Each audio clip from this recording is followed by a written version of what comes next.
O tema de hoje é prosperar. E o nosso texto é Provérbios capítulo 13, verso 21. Provérbios 13, 21. O infortúnio persegue o pecador, mas a prosperidade é a recompensa do justo. Eu queria pensar um pouco com vocês sobre a verdadeira prosperidade. Por que é necessário falar sobre a verdadeira prosperidade? Porque existe a falsa prosperidade. E sempre que existe algo que é falso, é necessário pesquisar, proclamar e reforçar o verdadeiro.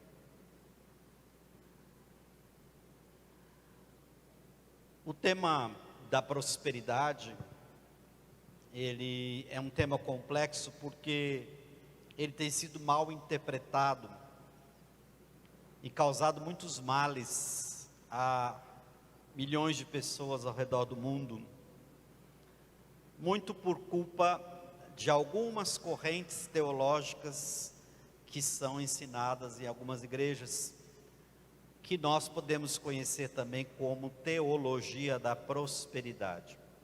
A teologia da prosperidade, dentre outras coisas, é uma interpretação equivocada das Escrituras, que foca nas riquezas materiais e saúde inabalável como única prova de fé verdadeira. Em outras palavras, o que essa teologia ensina é que se você não tem uma saúde perfeita e se você não tem bens materiais, alguma coisa está errada com a sua fé. Mas quando nós confrontamos isso com a Bíblia, nós vamos perceber que a verdadeira prosperidade fala de outras coisas. E essa é a nossa proposta para falarmos rapidamente nessa manhã. Quando nós olhamos para a etimologia da palavra prosperidade, ela que vem de um termo do latim, ela é formada de duas expressões: pro, que nós sabemos que é a favor de, e spes, que é esperança. Então, prosperidade seria, etimologicamente, a favor da esperança. Quando nós abrimos a Bíblia e estudamos esse tema com honestidade e principalmente humildade, nós vamos entender que a verdadeira prosperidade não é aquela que está sendo ensinada muitas vezes por aí. E isso deve vir como um alívio para aquele que deseja realmente aprender, porque quando as pessoas se enveredam ou aceitam a teologia da prosperidade como ela está sendo posta, isso pode trazer no coração e na mente das pessoas uma grande questão de se comparar aquilo que é dito com aquilo que realmente acontece.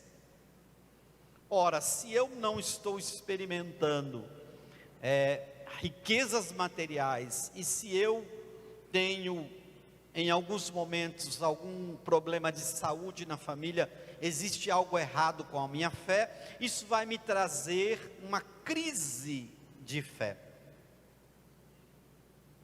E quantas pessoas são assoladas por esse tipo de pensamento todos os dias?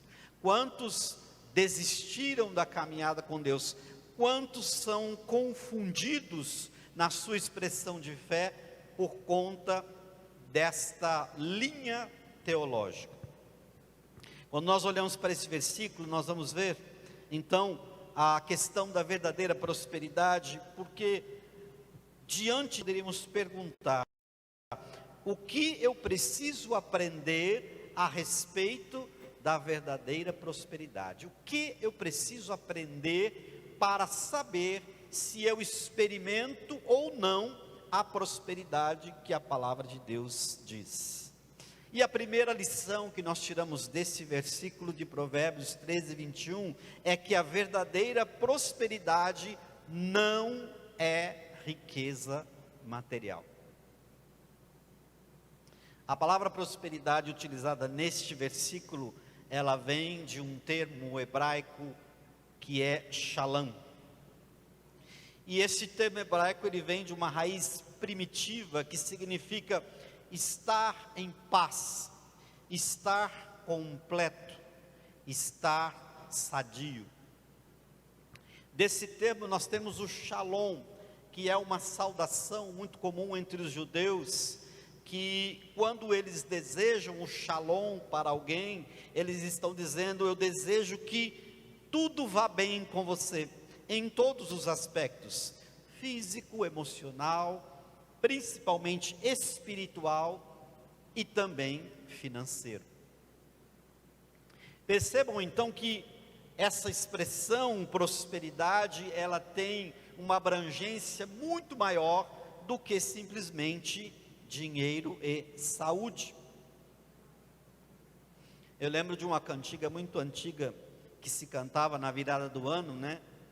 Muito dinheiro no bolso, saúde para dar e vender.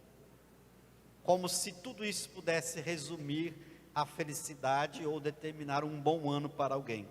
Quando nós limitamos o termo prosperidade a riquezas, na verdade nós empobrecemos o termo e tornamos simplista um conceito que é muito mais abrangente do que isso.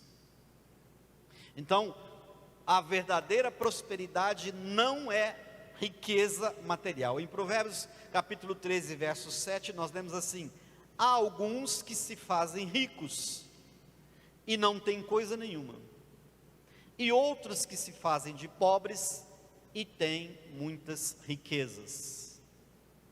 O que esse verso está ensinando, dentre outras coisas? Que a verdadeira riqueza, a verdadeira prosperidade não está naquilo que as pessoas podem identificar de maneira superficial.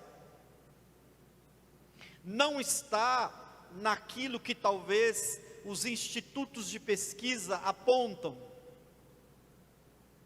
Não está naquilo que talvez os indicadores do mercado dizem.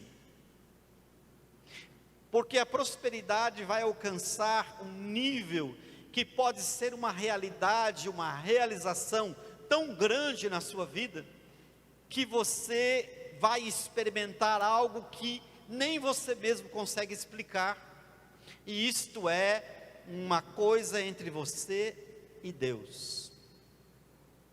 Por isso é que tem pessoas que se apresentam como ricos, como diz o versículo aqui, mas não tem coisa alguma.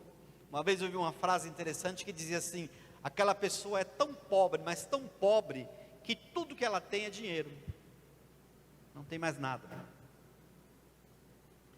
Então, quando nós reduzimos prosperidade à riqueza material, nós estamos empobrecendo o conceito de prosperidade. Segunda coisa, a verdadeira prosperidade não é para o injusto. No texto que nós lemos diz assim: o infortúnio persegue o pecador. Quando nós olhamos, por exemplo, para o Salmo 73, ele trabalha muito bem essa questão. Porque o Salmo 73, ele descreve uma situação que é muito comum quando eu disse que algumas pessoas entram em crise quando se dão conta da teologia da prosperidade. Porque o Salmo 73, ele começa com o salmista olhando a aparente prosperidade dos ímpios. Abra lá o Salmo 73 para você ver. O Salmo 73, ele é dividido basicamente em 3 partes. E a primeira delas é uma espécie de revolta que o salmista coloca quando ele vê que aqueles que não temem a Deus aparentemente prosperam. A partir do verso 2: quanto a mim, porém, quase me resvalaram os pés, pouco faltou para que se desviassem os meus passos, pois eu invejava os arrogantes ao ver a prosperidade dos perversos. Para eles não há preocupações, o seu corpo é sadio, é nédio, não partilham das canseiras dos mortais, nem são afligidos como os outros homens. Daí a soberba que os cinge como um colar, e a violência que os envolve como um manto. Os olhos saltam-lhes da gordura, do coração brotam-lhe fantasias, motejam e falam maliciosamente, da opressão falam com altivez. Contra os céus desandam a boca, e a sua língua percorre a terra. Por isso seu povo se volta para eles, e os tem por fonte de que bebe largos sorvos. E diz: como sabe Deus? Acaso há conhecimento no Altíssimo? Eis que são estes os ímpios, e sempre tranquilos aumentam suas riquezas. Com efeito, inutilmente conservei puro o coração e lavei as mãos na inocência, pois de contínuo sou afligido e cada manhã castigado. Se eu pensar em falar tais palavras, já aí teria traído a geração de teus filhos.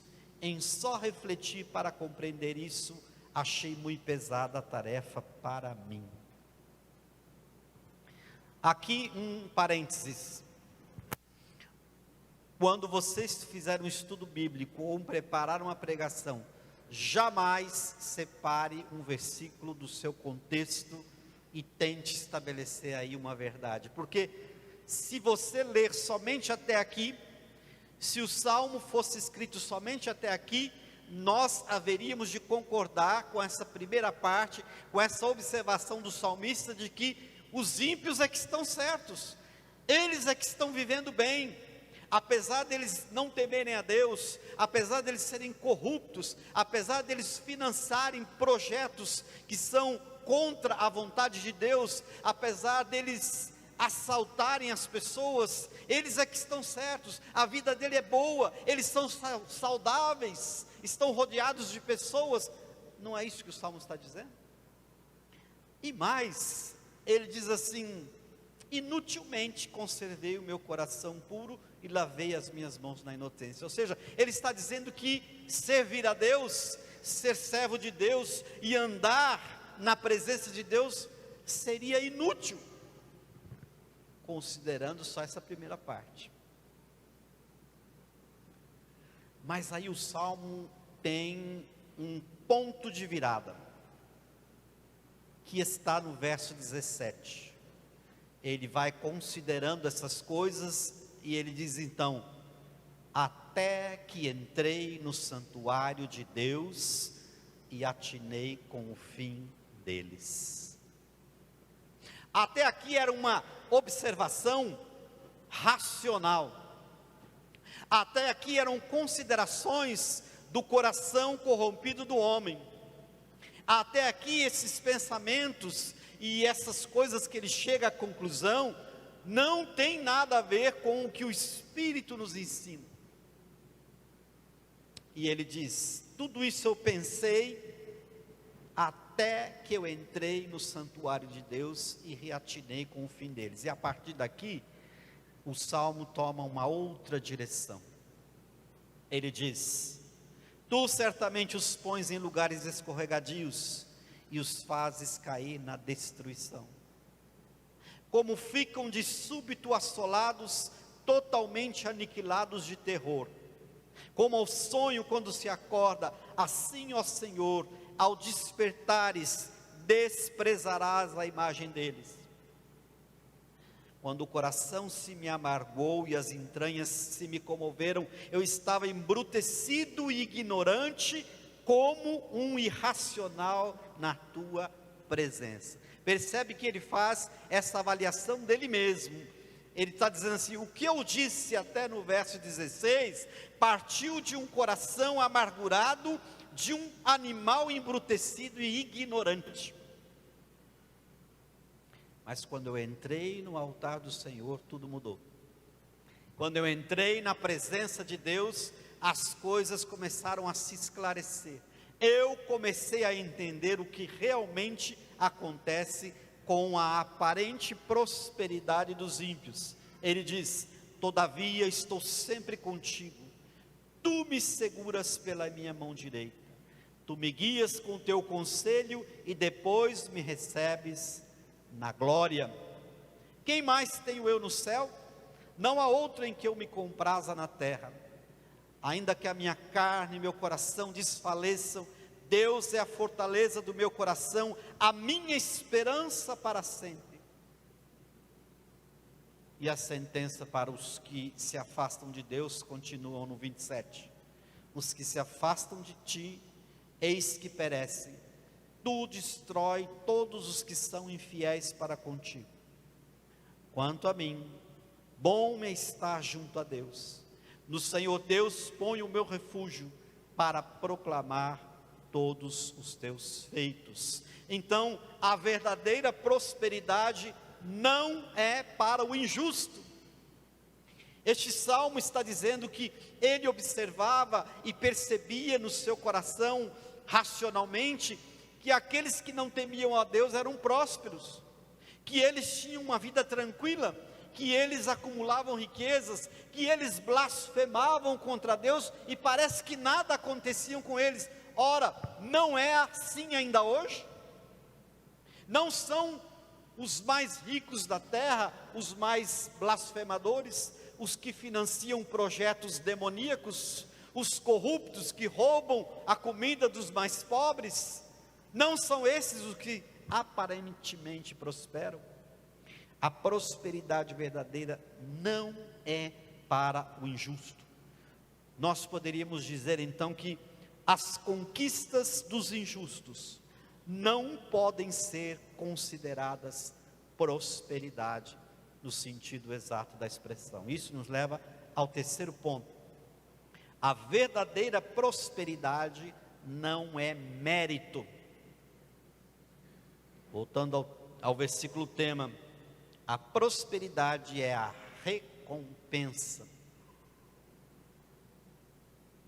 O que é recompensa? Recompensa é algo que alguém recebe pela bondade, pela benevolência de outrem. Mas na recompensa não existe uma obrigatoriedade. Quando, por exemplo, você fornece informações de alguém que está sendo procurado, pode ou não pode haver uma recompensa por essa informação. Quando você encontra um pet perdido e devolve ao dono, pode haver ou pode não haver uma recompensa. Por quê? Porque recompensa é algo que alguém dá se ele quiser, não é mérito.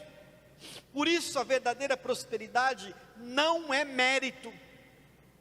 Alguém poderia dizer: bom, eu ando nos caminhos do Senhor, eu faço aquilo que a palavra diz, eu tento viver de acordo com o que a Bíblia ensina, então automaticamente eu sou merecedor de alguma recompensa, de alguma prosperidade.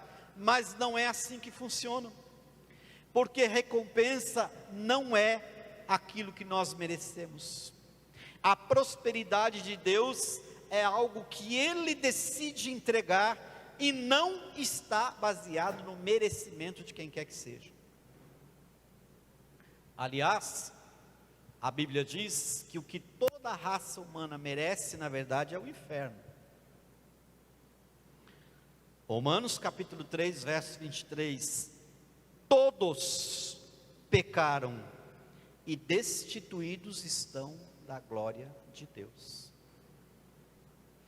Prosperidade não é algo que nós merecemos. A verdadeira prosperidade é aquela que transcende esta vida e nos projeta para a eternidade com Deus. Lembremos, portanto, do Mateus 16, 26, que diz assim, é aquela advertência para aquele homem que alcançou prosperidade material, achou que não precisava de mais nada, e ele diz assim: agora eu posso descansar. E então, o que vem o verso? Pois que aproveita ao homem ganhar o mundo inteiro, se perder a sua alma. Prosperidade não é mérito, prosperidade é a recompensa de Deus. E isso nos leva para a quarta consideração. A verdadeira prosperidade é para o justo, porque Deus assim determinou. O verso que nós lemos diz: a prosperidade é do justo. É do justo. E quem é o justo? Os justos são aqueles que foram justificados por Jesus Cristo. Justificados, pois, perante Deus, mediante a fé. Não é isso que a palavra de Deus diz?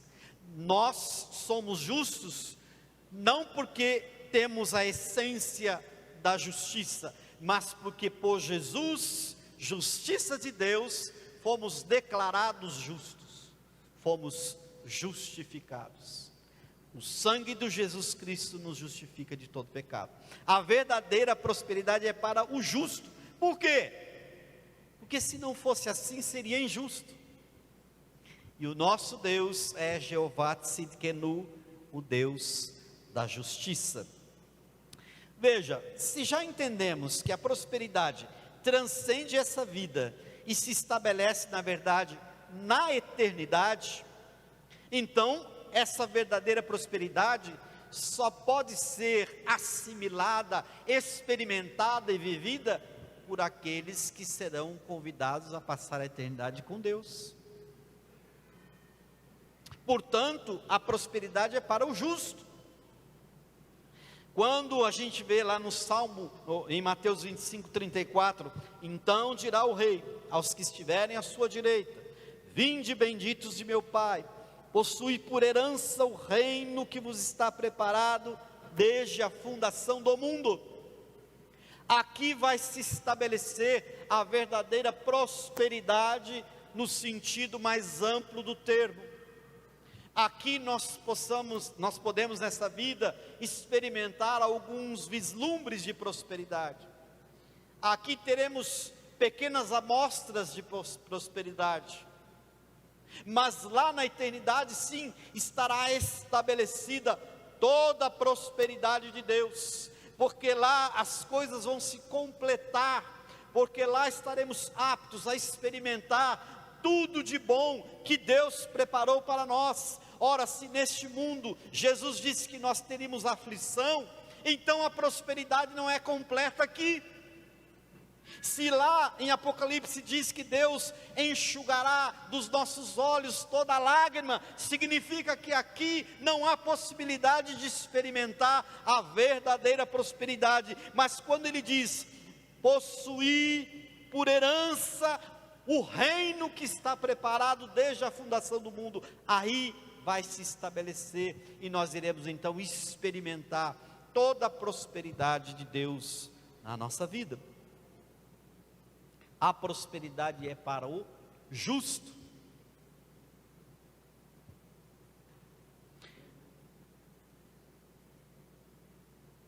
Mas nós ainda podemos dizer que existe prosperidade para nós, para o justo, ainda nessa vida. Quando a gente olha, por exemplo, no Salmo 1, o Salmo 1 talvez seja, pelo menos na minha experiência, o terceiro texto da Bíblia que a gente decora. Primeiro é João 3,16, desde as classes de escola bíblica de criança. Depois o Salmo 23 e o Salmo 1 está aí entre os que a gente decora. O que diz o Salmo 1? Bem-aventurado o homem que não anda segundo o conselho dos ímpios, nem se detém no caminho dos pecadores, nem se assenta na roda dos escarnecedores. Antes tem o seu prazer na lei do Senhor, e na sua lei medita de dia e de noite. Pois será como árvore plantada junto a ribeiro de águas, a qual dá o seu fruto no seu tempo, as suas folhas não cairão, e tudo quanto fizer, prosperará. E em contraponto, aquilo que o justo faz, que prospera, ele diz, não são assim os ímpios, mas são como a moinha que o vento espalha, uma folha seca, um resto daquilo que sobrou depois de bater o trigo. Por isso, os ímpios não subsistirão no juízo, nem os pecadores da congregação dos justos, porque o Senhor conhece o caminho dos justos, porém o caminho dos ímpios perecerá. A verdadeira prosperidade é para o justo. Nós poderemos experimentá-la em algumas nuances ainda aqui nessa vida, porque Deus assim determinou, e sabemos que na eternidade ela se estabelecerá, e nós poderemos experimentá-la em toda a sua essência, lá naquele lugar que o Senhor reservou para cada um de nós. Portanto, meus queridos, para concluir, nós podemos dizer que o mundo e o seu sistema não tem nada a nos ensinar a respeito de prosperidade. Mais ainda, nem aqueles que usam a palavra de Deus, mas distorcem os preceitos da palavra de Deus. Esses não têm nada a nos ensinar a respeito de prosperidade. Eu sei que no Salmo 73 existe muita equivalência de coisas que já pode ter passado na tua mente e subido no teu coração. De que adianta servir a Deus se eu estou sempre com problemas? De que adianta servir a Deus se existe uma enfermidade na minha família? De que adianta servir a Deus se a minha vida é tão difícil e quando eu olho para aqueles que não servem a Deus, parece que para eles vai tudo bem? Eles têm bens, têm influência, viajam, têm amigos influentes, conseguem tudo aquilo que querem e ainda blasfemam contra Deus. Este Salmo 73 é atualíssimo. E ainda vem a teologia da prosperidade para confundir a mente das pessoas, e a pessoa acha que entrando num templo, ele vai entrar no santuário de Deus, como o salmista do Salmo 73 disse, mas muitas vezes elas entram num templo, mas não entram no altar, não entram no santuário, entram apenas num lugar físico, e ali as pessoas ensinam heresias, e ele reforça este pensamento de que para ele provar que tem uma fé verdadeira e genuína, ele precisa conquistar bens e não pode mais ficar doente. Então, para se entender a verdadeira prosperidade, não basta entrar num templo, é preciso entrar no santuário de Deus. O santuário de Deus é algo transcendental. O santuário de Deus é espiritual. Quando Jesus morreu na cruz do Calvário, o véu do templo se rasgou de cima a baixo, indicando que agora todos aqueles que recebem Jesus Cristo como Senhor e Salvador de suas vidas têm acesso direto ao santuário de Deus pelo Espírito Santo da promessa, sem necessidade de nenhum intermediário. Há um só Deus e um só intermediário entre Deus e os homens, Cristo Jesus, homem. Portanto, você pode entrar no santuário de Deus sem estar necessariamente num templo, e eu não estou pregando contra o templo, eu estou dizendo que o santuário existe onde um filho de Deus deseja entrar na presença de Deus, e isso pode acontecer onde você estiver, porque é no santuário de Deus, pelo Espírito da promessa e por Jesus Cristo nosso Salvador, é que nós vamos experimentar toda a prosperidade que Deus tem para conosco. Uma paz que excede todo o entendimento e que não pode ser adquirida por dinheiro nenhum, por mais que se tenha esse dinheiro. Uma família verdadeira que bem nenhum pode comprar, pode adquirir. Uma posição espiritual que não se consegue de outra forma que não pela obediência da palavra e por receber Jesus Cristo como Senhor e Salvador, e uma convicção de ser filho de Deus, que só quem tem o Espírito Santo de Deus pode ter. Por isso esse reino que está sendo preparado desde a fundação do mundo, é para o justo, é para os que andam com Deus. Estes vão experimentar a verdadeira prosperidade.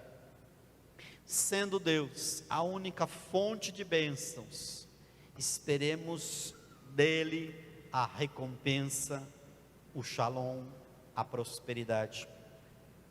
É Deus quem nos faz prosperar, se continuarmos, como diz o Salmo 1, no caminho dos justos. Portanto, não se perturbe com aquilo que você vê. Essa visão distorcida, ela foi potencializada com a questão das redes sociais. Porque o que se mostra nas redes sociais é que todo mundo está bem, todo mundo está feliz, todo mundo viaja, todo mundo tem dinheiro. E isso cria uma autoimagem negativa, porque ao mesmo tempo que você sabe que não é assim, você deseja ser assim. E começa a pensar que talvez por uma manipulação de imagem e mensagem, você possa criar um eu para além do próprio eu. E até a isso as redes sociais respondem para o seu ego, para o seu inconsciente. Você não é você, você é o seu próprio avatar.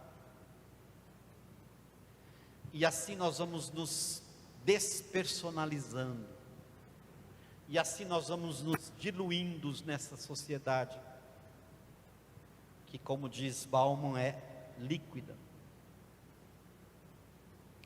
Mas não foi para isso que nós fomos chamados. Quando Deus diz que Ele nos conhece pelo nosso nome, isso fala de individualidade. Quando Ele diz que nos conhece pelo nosso nome, isso fala da importância que nós temos para com Deus. Quando Ele diz que nos conhece pelo nosso nome, diz que não importa se nós somos um número para a sociedade. Porque para esse mundo você é um número de registro na tua empresa, você é um número de registro no cadastro do governo, você é um número nos algoritmos das redes sociais, e você vale enquanto der algum retorno para essas fontes de dinheiro. Fora isso, você não é nada. O ser humano só é alguma coisa quando ele se entrega a Jesus, e aí então a sua personalidade é resgatada, restaurada, porque sem Jesus nós estamos mortos em delitos e pecados. É isso que a Bíblia diz. Mas como diz aquele hino antigo, quando nós nos reconectamos com Deus, há um novo nome lá na glória. Apocalipse diz que nós receberemos uma pedra branca com um nome escrito, com um novo nome. A palavra de Deus diz que quando nós nos voltamos para Deus por Jesus Cristo, o nosso nome é escrito no livro da vida. E se isso não provoca em você uma alegria transbordante, muito maior do que quando você vê que tem pessoas te seguindo nas redes sociais, não há mais nada que se possa dizer. É somente o Evangelho por Jesus Cristo que resgata a nossa identidade e nos mostra quem realmente nós somos em Deus. E é somente a partir daí, no santuário, que nós começamos a fazer a distinção entre aquele que serve a Deus e aquele que não serve. É aí que nós começamos a entender não somente a extensão, mas a aplicabilidade da prosperidade na nossa vida. E aquele que se achava menos favorecido, começa a perceber que na verdade é rico. Segundo as riquezas da sua glória, Ele nos abençoou, diz a palavra de Deus. E aquele que se achava inútil, se percebe útil para o reino de Deus, filho de Deus, lavado e remido pelo sangue do Cordeiro. E aquele que se percebia solitário, percebe que tem família, tem uma grande família de homens, mulheres e crianças. Basta que ele queira se integrar a essa família. E aquele que se achava menos importante, vai saber que Deus deu o seu único filho para morrer por ele. E se isso não te faz se sentir importante, não existe mais nada a ser dito a respeito de ser importante. Vamos ficar de pé e orar. Para que o Senhor,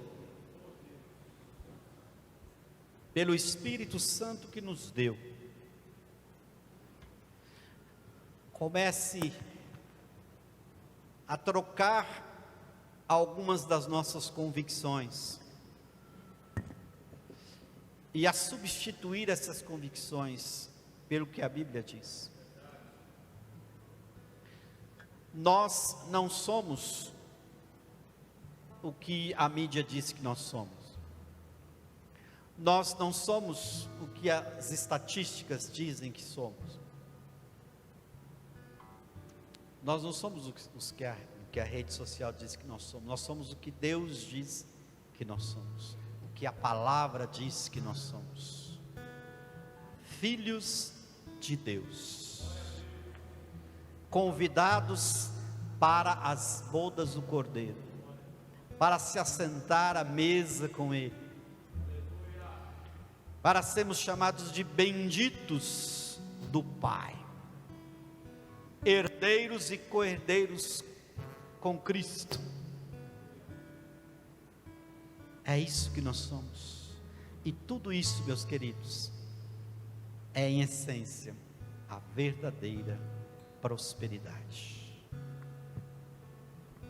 Feche seus olhos enquanto ouvimos o louvor.